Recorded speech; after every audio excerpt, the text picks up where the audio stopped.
question before the chair is that the motion be agreed to, and I call the member for Fremantle. Thank you, Madam Deputy Speaker, and I thank the Shadow Minister for Infrastructure for bringing this motion and for continuing his relentless focus on this issue. He's demonstrated time and again that it is smart and targeted investment in infrastructure that we've been missing these last 4 years. And the most telling statistic, against the numbers that were quoted by the previous contributor, the most telling statistic is that infrastructure investment in the best year of the Abbott-Turnbull government has been less than in the lowest year of the former Labor government. And that failure is holding us back. It's preventing Australia from developing a more diverse and productive economy. It's preventing Australia from creating 21st century cities, industries, export opportunities and jobs. Madam Deputy Speaker, infrastructure is all the stuff that connects us together. It's the skeleton and circulatory system that makes it all work and move, or not, as the case may be. It's the rail lines that move freight, the trains that get people to work, and the roads and bridges that allow traffic to flow. It's the pipes and cables and other networks that deliver essential services like scheme water, gas, electricity and telecommunications.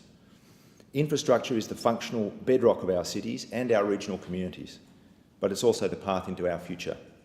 And without planning and implementing the next wave of infrastructure, Australia will fall behind and Australians will miss out.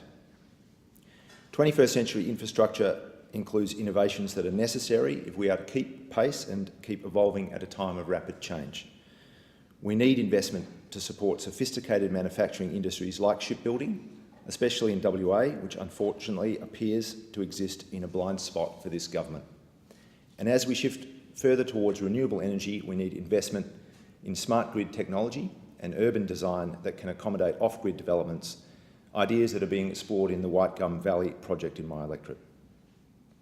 But far and away the most important current infrastructure project is the NBN, and at the moment we are locked into an approach that is likely to give us a broadband network that will be subpar at the point of completion, with no clear upgrade path. We know that people around the country are discovering that fibre to the node is often not much better than ADSL broadband. People in regional Australia are being further disadvantaged in comparison to their metropolitan cousins. We're seeing the same buck passing from telco service retailers. Madam Deputy Speaker, if you want to do infrastructure well, you have to support planning, research and innovation. You have to provide rigorous decision-making processes to analyse, select and schedule project work, and you have to ensure there's funding to deliver on those decisions. That's the approach Labor took in government. That's the approach the Shadow Minister for Infrastructure continues to champion. Sadly, in Western Australia over the last 4 years, we've suffered the double whammy of underinvestment and bad process. The federal budget, handed down the week before last, continues that trend. There's not one new dollar in infrastructure spending for Western Australia. Thankfully, the people of Western Australia have chosen a Labor state government. That's seen the back of the Perth Freight Link, and instead we've secured those funds for high-value local transport projects. In my electorate, that includes the North Lake Road Bridge, the widening of the freeway northbound from Russell Road, the upgrade of the Stirling Highway High Street intersection, and the rail line from Thornley to Cockburn Central, which is a key part of Metronet. I campaigned on those projects because I know how important they are to the community I represent. Liberal members in this place earlier this year said on several occasions that for Western Australia it was the top-down, unplanned, wasteful and harmful folly of the Perth Freight Link, or it was nothing. The Minister for Urban Infrastructure said the $1.2 billion would not be provided for other projects and certainly not for Metronet. Well, it is amazing what a difference an election can make. I was very surprised to see the member for Tangney describe this 180-degree turnaround as being an outcome that he and his colleagues were happy to negotiate. That must have been some negotiation. I mean, they essentially rolled over, the tough talk rubbish went out the door, hey presto, those locked up funds, they suddenly became available for the projects that we said that were needed. I think, you can imagine the Germans coming out in 1919 and talking about the Treaty of Versailles and how happy they were with those negotiations. It would be similar.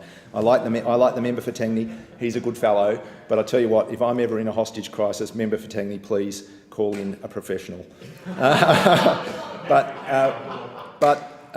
Look, those funds are coming to Western Australia, and that is a mercy. It doesn't mean the Abbott-Turnbull government has woken up to its neglect of Western Australia. The budget does not provide a single new dollar in infrastructure funding for my home state.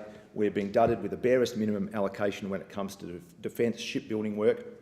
The budget papers show no improvement in unemployment over the next year, 2017-18, which is heartbreaking for the 100,000 people in Western Australia who are still looking for work. Thank you. And call the member for Tangney.